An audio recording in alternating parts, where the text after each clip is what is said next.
الحمد للہ وکفی وسلام علی عباده الذین اصطفى اما بعد اعوذ باللہ من الشیطان الرجیم بسم اللہ الرحمن الرحیم حامیم والکتاب المبین انا انزلناہ فی لیلۃ مبارکۃ انا کنا منذرین صدق اللہ العظیم۔ آج 9 شعبان المعظم 1441 ہجری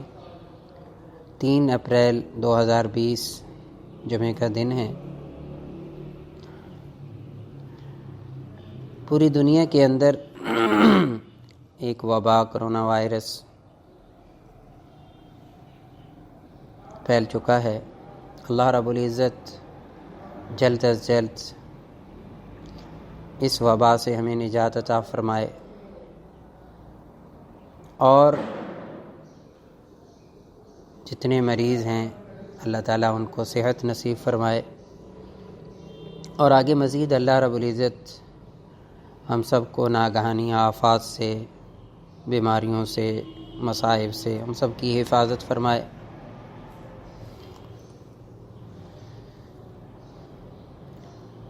قرآن مجید کے اندر اللہ رب العزت نے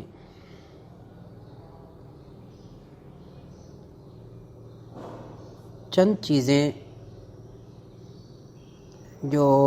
موجودہ حالات کے اعتبار سے اگر ہم دیکھیں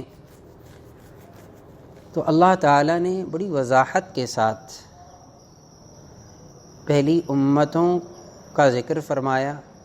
اور عمومی باتیں اس امت کے لیے ارشاد فرمائیں۔ ہمیں اس بات کا پورا یقین ہونا چاہیے کہ جو کچھ بھی کائنات کے اندر ہو رہا ہے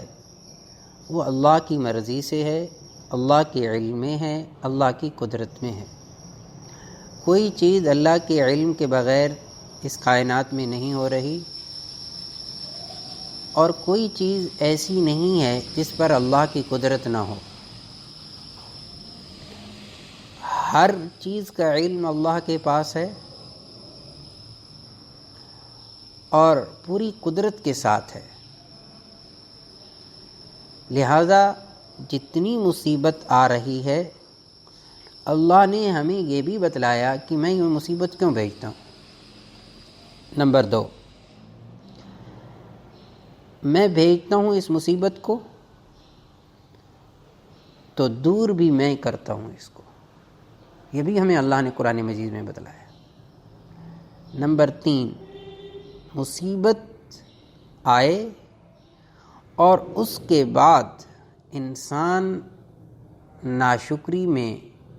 اللہ کی نافرمانی میں مبتلا رہے، پھر اللہ اس کے ساتھ کیا کرتے ہیں یا اللہ رب العزت نے کیا کیا ہے، یہ بھی ہمیں قرآن مجید میں اللہ رب العزت نے ہمیں بتلایا۔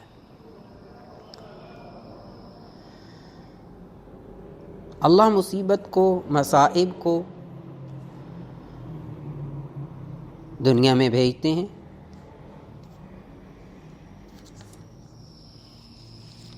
اور بھیجنے کا مقصد صرف یہ ہے کہ انسان جب مادی دنیا کے اندر اتنا مگن ہو جاتا ہے کہ اسے اپنے علم پر اور اس علم کے بل بوتے پر جو چیزیں ایجاد کر لیتا ہے، جو چیزیں بنا لیتا ہے، لاشعوری طور پر بسا اوقات وہ اتنا فخر اور گھمنڈ میں چلا جاتا ہے کہ وہ اللہ کو ہی بھول بیٹھتا ہے۔ اللہ کو بھولنے کا معنی یہ ہے کہ انسان اللہ کے احکامات کو بھول بیٹھتا ہے۔ یہ اذان سنتا ہے، اس کے لیے برابر ہے نماز پڑھے یا نہ پڑھے۔ یہ قرآن مجید کا نسخہ مصحف خرید کر گھر میں رکھتا ہے، پڑھے یا نہ پڑھے۔ یہ اپنے علم کے بل بوتے پر کماتا ہے کمانے کے اندر بھی نہیں دیکھتا کہ حلال ہے یا حرام ہے، پھر اس کے خرچ کرنے کو بھی نہیں دیکھتا کہ حلال ہے حرام ہے، پھر اس میں اللہ نے کس کا حق رکھا ہے اس کو بھی نہیں دیکھتا۔ میں نے ایک دو مثالیں دی ہیں صرف، ورنہ اس بندے کی زندگی کے اندر، میں اگر معذرت سے یہ بات عرض کروں کہ اس کی زندگی کے اندر سے اللہ کے احکامات اتنے مائنس ہو جاتے ہیں، اتنا یہ اپنی زندگی سے نکال بیٹھتا ہے، اور چیزوں کو اپنے علم کے بل بوتے پر اور کتنی چیزوں کے بل بوتے پر ان چیزوں کو لے آتا ہے، تو پھر وہ تو خالق ہے نا۔ پھر یہ بندے کو تھوڑا سا ایسی چیزوں کے اندر مبتلا کرتا ہے کہ اس کی اپنی بنائی ہوئی چیزیں بھی فیل ہو جاتی ہیں، جس نے اپنے علم کی بنیاد پر، اپنی عقل کی بنیاد پر بنائی ہوتی ہیں، وہ فیل ہو جاتی ہیں، یہ بے بس ہو جاتا ہے۔ سورۃ الاعراف آیت نمبر 94 میں اللہ رب العزت نے فرمایا وَمَا أَرْسَلْنَا فِي قَرْيَةٍ مِّن نَّبِيٍّ إِلَّا أَخَذْنَا أَهْلَهَا بِالْبَأْسَاءِ وَالضَّرَّاءِ لَعَلَّهُمْ يَضَّرَّعُونَ،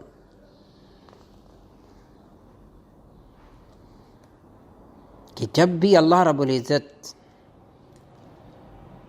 کسی علاقے میں اپنے نبی کو بھیجتے ہیں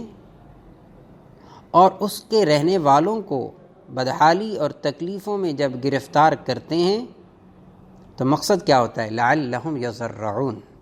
تاکہ وہ عاجزی اختیار کریں۔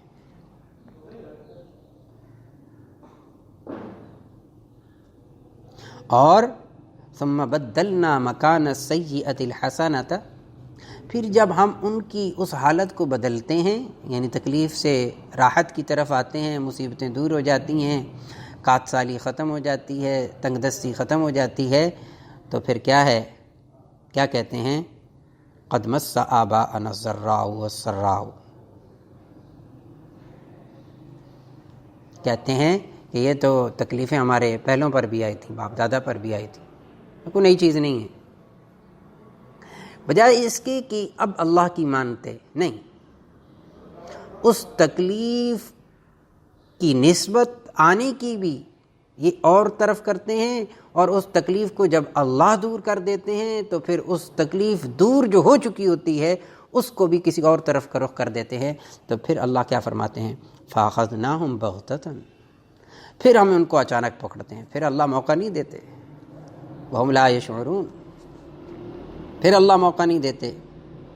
پھر اچانک پکڑتے ہیں، اسے پتہ بھی نہیں چلتا، اسے شعور بھی نہیں ہوتا، اسے توبہ کی بھی توفیق نہیں ہوتی، توبہ کی بھی توفیق نہیں ہوتی۔ تو ایک مقصد یہ بتایا کہ جب بھی تکلیف آ جائے تو انسان کو چاہیے کہ اللہ رب العزت کی طرف رجوع کرے، اللہ رب العزت کی طرف رجوع کرے۔ اور اسی سورۃ الاعراف کی آیت نمبر 168 میں فرمایا، آیت نمبر 168 168 وَبَدَّلْنَاهُمْ بِالْحَسَنَاتِ وَالسَّيِّئَاتِ وَبَلَوْنَاهُمْ بِالْحَسَنَاتِ وَالسَّيِّئَاتِ لَعَلَّهُمْ يَرْجِعُونَ۔ اللہ فرماتے ہیں ہمارا ابتلا کرنا، آزمائش کرنا، وَبَلَوْنَاهُمْ بِالْحَسَنَاتِ وَالسَّيِّئَاتِ، بلکہ ان آیات کا اگر تسلسل آپ دیکھیں، تسلسل پورے کا پورا، کہ اللہ رب العزت نے سورۃ الاعراف کی یہ رکوع نمبر 21 ہے، اس کو اگر آپ دیکھیں غور سے، پورے اس رکوع کا ترجمہ، تو اللہ رب العزت نے بنی اسرائیل کا تذکرہ کیا ہے پورے کا، اور جب ان کے پاس سمجھانے کے لیے حضرت موسیٰ علیہ السلام پہنچے تو اللہ رب العزت نے کیسے کیسے چھوٹے چھوٹے مصیبتیں، چھوٹی چھوٹی تکلیفیں دیں تاکہ یہ قوم باز آ جائے، لیکن یہ قوم باز نہ آئی۔ تو پھر کیا ہوا؟ اللہ رب العزت فرماتے ہیں کہ وَبَلَوْنَاهُمْ بالحسنات والسیئات، اور ہم نے انہیں اچھے اور برے حالات سے آزمایا. کیوں؟ لعلہم یرجعون، تاکہ یہ ہماری طرف لوٹ آئیں، یہ گناہ سے توبہ کر کے نیکی کی طرف آ جائیں. یہ مقصد ہے. اور سورہ سجدہ کے اندر اللہ، سورہ سجدہ آیت نمبر 21 میں اللہ رب العزت فرماتے ہیں وَلَنُذِيقَنَّهُم مِّنَ الْعَذَابِ الْأَدْنَىٰ دُونَ الْعَذَابِ الْأَكْبَرِ لَعَلَّهُمْ يَرْجِعُونَ، کہ دنیا کے اندر بھی ہم انہیں تکلیفیں دیں گے، اور ان تکلیفوں کا مقصد صرف اور صرف یہی ہے کہ یہ انسان اللہ کی طرف رجوع کر لے. صرف ایک ہی مقصد بیان کیا، عاجزی اختیار کر لیں، اللہ تعالیٰ کی طرف رجوع کر لیں. اس کے علاوہ اللہ کا مقصد نہیں ہے ان چیزوں کے بھیجنے کا. اور یہ سمجھانا مقصود ہوتا ہے کہ اے انسان، تو اس وقت کہاں کھو چکا ہے، اپنے رب سے غافل کیوں ہو چکا ہے، واپس آ جا. وَمَا نُرِيهِم مِّنْ آيَةٍ إِلَّا هِيَ أَكْبَرُ مِنْ أُخْتِهَا وَأَخَذْنَاهُمْ بِالْعَذَابِ لَعَلَّهُمْ يَرْجِعُونَ. یہی بات بیان فرمائی اللہ رب العزت نے سورہ زخرف کے اندر آیت نمبر 48، کہ ہم انہیں جو نشانی دکھاتے ہیں وہ پہلے سے بڑھ کر ہوتی ہے، اکبر من اختها واخذناهم بالعذاب. اور جب ہم ان کو عذاب میں پکڑتے ہیں تو مقصد صرف یہی ہوتا ہے لعلہم یرجعون، کہ وہ اللہ کی طرف لوٹیں. تو عقل مند انسان وہی ہوتا ہے کہ جو تنبیہ کی جائے تو وہ اس کام سے باز آ جائے اور واپس لوٹ آئے.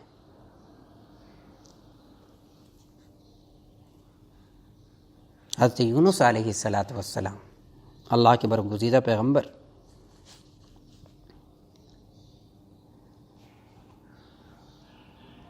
جب حضرت یونس علیہ السلام نے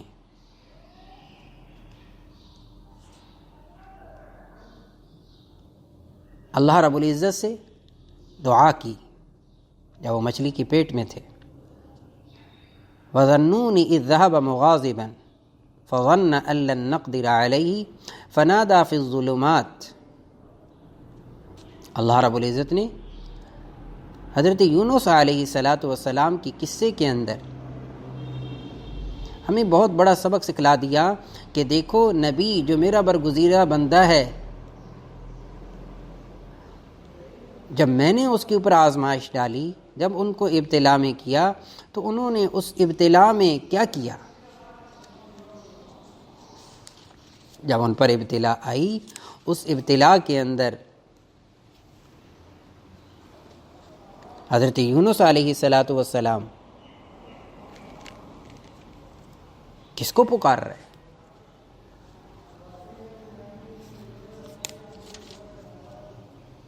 صرف اور صرف اللہ کو پکارا. لا الہ الا انت سبحانک انی کنت من الظالمین. جب یہ دعا پڑھی، یہ کلمات پڑھے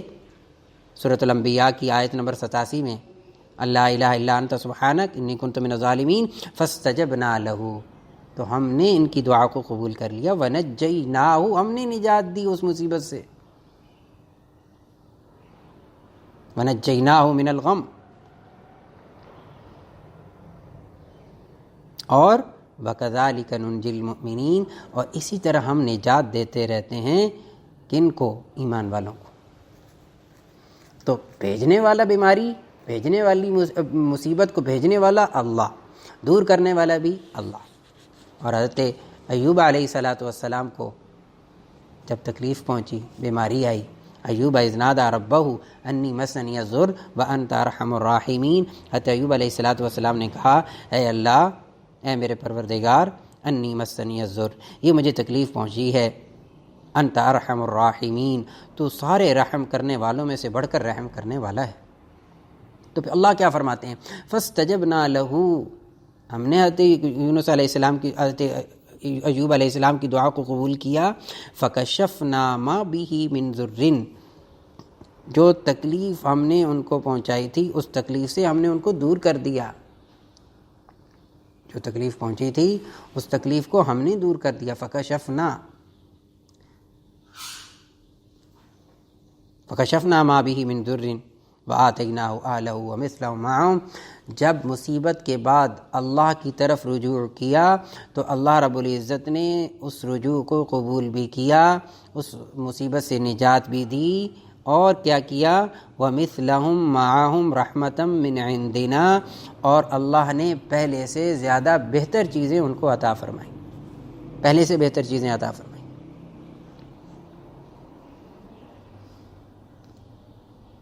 اور ایک جگہ اللہ رب العزت نے فرمایا وَإِذَا مَسَّ الْإِنسان، جب کسی بھی انسان کو تکلیف پہنچتی ہے، اللہ رب العزت کی طرف سے جب کسی انسان کو تکلیف پہنچتی ہے، وَإِذَا مَسَّ الْإِنسَانَ الضُّرُّ دَعَانَا، اپنے رب کو پکارتا ہے، لِجَنبِهِ أَوْ قَاعِدًا أَوْ قَائِمًا فَلَمَّا كَشَفْنَا عَنْهُ ضُرَّهُ مَرَّ كَأَن لَّمْ يَدْعُنَا إِلَىٰ ضُرٍّ مَّسَّهُ۔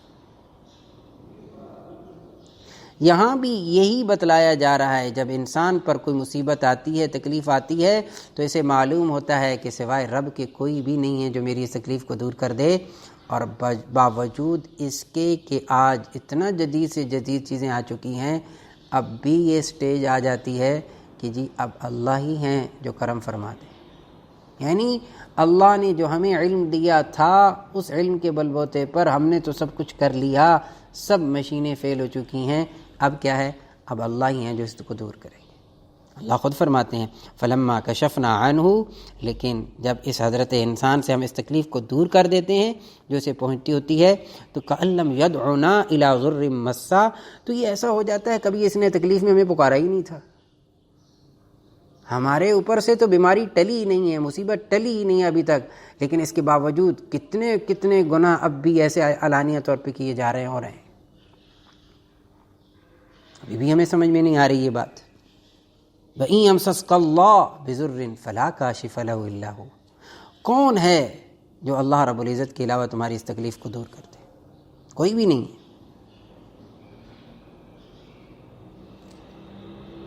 اور انسان کو چاہیے کہ جب تکلیف آئے سرکشی میں مبتلا نہ ہو، اللہ کو یاد کرے، اور اس مصیبت کے بعد بھی اللہ کو نہ بھولے، اللہ کو نہ بھولے، ورنہ فلما کشفنا عنہم العذاب اذا ہم ینکثون، اللہ فرماتے ہیں جب ہم ان سے تکلیف کو، عذاب کو دور کر دیتے ہیں تو یہ اس عہد کو توڑ دیتے ہیں جو میرے ساتھ انہوں نے عہد کیا ہوتا ہے۔ ایسا نہ کریں۔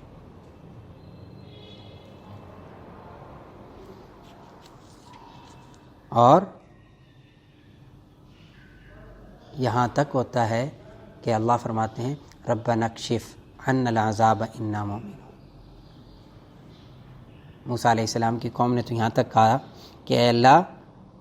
ہم سے یہ عذاب دور کر دے، ہم پکے ایمان والے بن جائیں گے۔ انا کاشف العذاب، جب ہم نے ان سے تکلیف کو دور کیا، قلیلا انکم عائدون، قلیلا انکم عائدون، پھر وہ اسی حالت میں آ جاتے ہو جس حالت میں پہلے تھے۔ تو اس لیے مصائب اللہ کی طرف سے آتے ہیں، اس میں کوئی شک نہیں ہے۔ احسب الناس ان یترکوا ان یقولوا آمنا وهم لا یفتنون، کہ ایمان والے صرف یہ کہہ کر خاموش ہو کر بیٹھ جائیں کہ ہم ایمان لائے، اللہ ہمیں آزمائیں گے نہیں، یہ غلط بات ہے، اللہ ضرور بھی ضرور آزمائیں گے۔ ایک تو یہ ہے، میں نے یہ گزارش کی ہے کہ اس مصیبت کے دنوں میں ایک تو یہ ہے کہ ہمیں یقین ہونا چاہیے، اللہ پر پختہ ایمان ہونا چاہیے، بیماری بھیجنے والا اللہ۔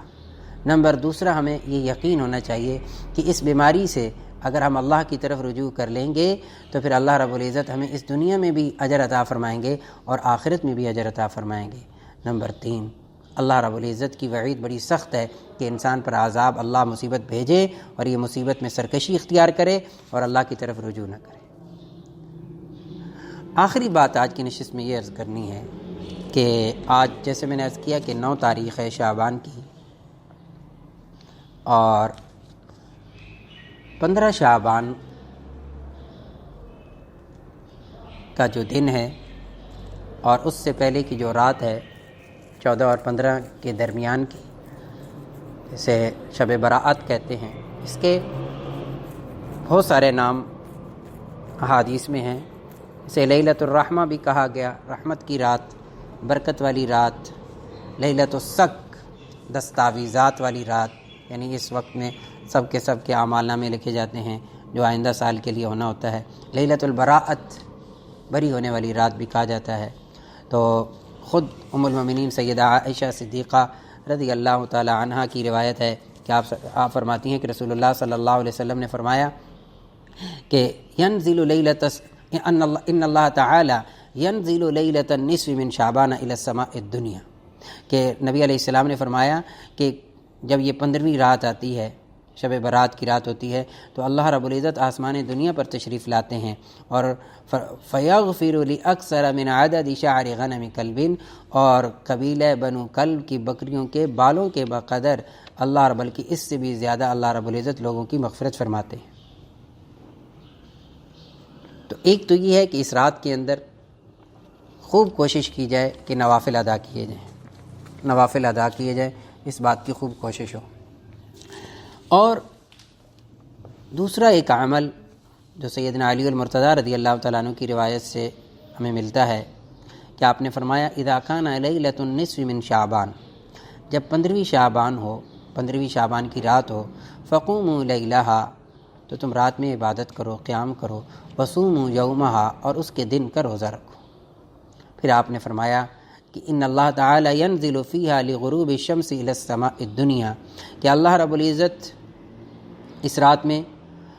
سورج کے غروب ہوتے ساتھ ہی آسمان دنیا پر تشریف لاتے ہیں، نزول فرماتے ہیں، اور اللہ کی طرف سے اعلان ہوتا ہے الا من مستغفر فاغفر لہ، ہے کوئی ایسا بندہ جو مجھ سے مغفرت مانگے میں اس کی مغفرت کر دوں، الا مسترزق فارزقہ، ہے کوئی مجھ سے رزق مانگنے والا کہ میں اس کو رزق دوں، الا مبتلا فاعافیہ، ہے کوئی مجھ سے عافیت مانگنے والا کہ میں اسے عافیت عطا کروں۔ یعنی کوئی آدمی پریشانی میں مبتلا ہے، مصیبت میں مبتلا ہے، تو اللہ فرماتے ہیں ہے کوئی ایسا جو مجھ سے مانگے میں اس کی تکلیف کو دور کر دوں، الا قضا الا قضا۔ اسی طرح اللہ رب العزت ارشاد فرماتے رہتے ہیں حتی یطلع الفجر، یہاں تک کہ فجر کی اذان، فجر طلوع ہو جائے۔ تو اس لیے ان روایات سے یہ معلوم ہوتا ہے کہ آدمی کو یہ والی جو رات اللہ رب العزت نے عطا فرمائی ہے، اس رات کے اندر خوب اللہ رب العزت کی جتنا بھی ہو سکے عبادت کرے، اللہ کے سامنے خوب دعائیں کرے، خاص طور پر جیسے کہ ہمارے ہاں یہ سارا چل رہا ہے، ایک مصیبت آئی ہوئی ہے، اس سب کے لیے، تمام انسانیت کے لیے دعا کرے کہ اللہ رب العزت اس سے نجات عطا فرما دے۔ اور امام شافعی رحمہم اللہ تو یہاں تک فرماتے ہیں کہ 5 راتیں ایسی ہیں جن میں اللہ رب العزت دعا کو ضرور قبول کرتے ہیں، لیلۃ الترویہ، لیلۃ العرفہ، لیلۃ النحر، 8 ذی الحجہ کی رات، 9 ذی الحجہ کی رات، اور دونوں عیدوں کی رات، لیلۃ النحر و لیلۃ الفطر، عید الاضحیٰ کی رات، عید الفطر کی رات، اور 5ویں لیلۃ النصف من شعبان، 15ویں شعبان کی رات، اس کے اندر خصوصی طور پر اللہ رب العزت دعا کو قبول فرماتے ہیں۔ تو اس لیے اس رات کے اندر یہ جو آنے والی ہے، ایک اللہ رب العزت نے موقع دے رہے ہیں، نہ جانے پھر زندگی میں کس کے نصیب میں آتی ہے، خوب اللہ تعالیٰ سے دعا مانگی جائے۔ ام المومنین سیدہ عائشہ صدیقہ رضی اللہ تعالیٰ عنہ فرماتی ہیں کہ اسی رات کے اندر میں نے خود دیکھا کہ رسول انور صلی اللہ علیہ وسلم سجدے کی حالت میں ہیں، اور سجدے کی حالت میں رسول اللہ صلی اللہ علیہ وسلم نفل نماز پڑھ رہے ہیں، اور سجدے کے اندر یہ دعا مانگ رہے ہیں اعوذ بعفوک من عقابک واعوذ برضاک من سخطک واعوذ بک منک جل وجہک لا احصی ثناء علیک انت کما اثنیت علی نفسک۔ اے اللہ، تیرا معاف کرنا تیرے غصے پر حاوی ہے، اور اے اللہ تیری رضا تیری پکڑ پر حاوی ہے، اور اے اللہ میں تجھ سے پناہ مانگتا ہوں تیرے غصے سے، اور اے اللہ میں تیری تعریف نہیں کر سکتا جیسے کہ تو نے خود اپنی تعریف کی ہے۔ تو حضرت عائشہ صدیقہ رضی اللہ تعالیٰ عنہ فرماتی ہیں کہ میں نے پوچھا اے اللہ کے رسول صلی اللہ علیہ وسلم یہ دعا آپ نے کہاں سے لی؟ تو آپ صلی اللہ علیہ وسلم نے فرمایا یہ دعا مجھے جبرائیل علیہ السلام نے سکھلائی ہے، دوسروں کو بھی سکھا دو اور اسے سجدے میں بار بار پڑھو۔ یہ دعا یاد ہو تو بھی ٹھیک ہے، نہیں تو کوئی بھی قرآنی اور مسنون دعا ہی پڑھی جا سکتی ہے، لیکن کوشش کرنی چاہیے کہ باقی چیزوں سے بچا جائے، اور زیادہ سے زیادہ مسنون عبادت نوافل ہے، استغفار ہے، درود شریف ہے، اور حسبنا اللہ و نعم الوکیل ہے، لا الہ الا انت سبحانک انی کنت من الظالمین، لا حول ولا قوۃ الا باللہ العلی العظیم۔ یہ تمام دعائیں اور یہ کلمات اس رات کے اندر خوب پڑھے جائیں، خوب اللہ تعالیٰ سے مانگا جائے، اور اللہ رب العزت سے کچھ بعید نہیں ہے جب ہم سب مل کر گھروں کے اندر بھی ہم اللہ کا ذکر کریں گے، اللہ سے مانگیں گے، تو اللہ تعالیٰ سے قوی امید ہے، 100% امید ہے کہ اللہ تعالیٰ ہم سب کو اس مصیبت سے نجات عطا فرمائیں گے۔ اللہ تعالیٰ سے دعا ہے اللہ رب العزت ہم سب کو تمام بیماریوں سے محفوظ رکھے۔ والسلام علیکم ورحمۃ اللہ وبرکاتہ، وآخر دعوانا الحمد للہ رب العالمین۔